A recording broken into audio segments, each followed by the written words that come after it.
ଜ୍ଞାନ ପିଲା ବଡ଼ ବିଚିତ୍ର।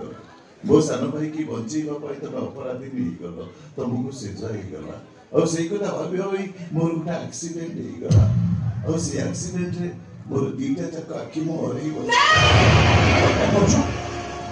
ଭାଇଙ୍କ ଜୀବନ ଦୂରେଇ ଗଲେ ବିଚାରା ଅନ୍ଧ ଲୋକଟା ସାରା ଜୀବନ ସେ ବାଟ ଚଳିବେ କେମିତି? ସାରା ଜୀବନ କିଏ ତାକୁ ସାହା ହବ, କିଏ ତାକୁ ହାତ ଧରିବ ବାଟ ଚଲେଇବ? 4 ବର୍ଷର ଅପେକ୍ଷା ମୋତେ ଯେମିତି 4 ଯୁଗ ଭଳି ଲାଗୁଛି। ମୋତେ ଯେମିତି ଲାଗୁଛି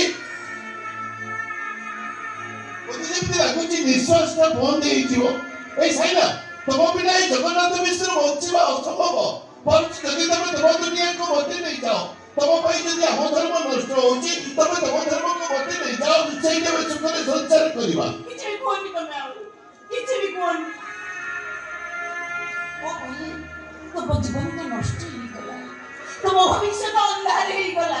ଆଉ ମୁଁ ଚାହୁଁନି ମୋ ପାଇଁ ତମ ପରିବାରର ସ୍ୱାଭିମାନ ଉପରେ ପ୍ରଶ୍ନ ଉଠୁ। ଏମିତି ମୁଁ କିଛି ବି ହବାକୁ ଚାହେଁନି।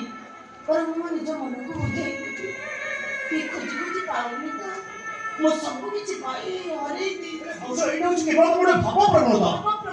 ମୁଁ କେବଳ ବାସ୍ତବ ବାସ୍ତବତାକୁ ମୁଁ କେବେ ବି ଗ୍ରହଣ କରିପାରିବିନି। ଆଜି ମୋ ପରିବାର ସହିତ ସବୁ ସମ୍ପର୍କ ତୁଟେଇ ନେଇ ମୁଁ ତମରି ହାତ ଧରି ବାଟ ଚାଲିଛି। ଏ ଅନ୍ଧକାର ହାତ ଧରି ତମେ ଆଗକୁ ବାଟ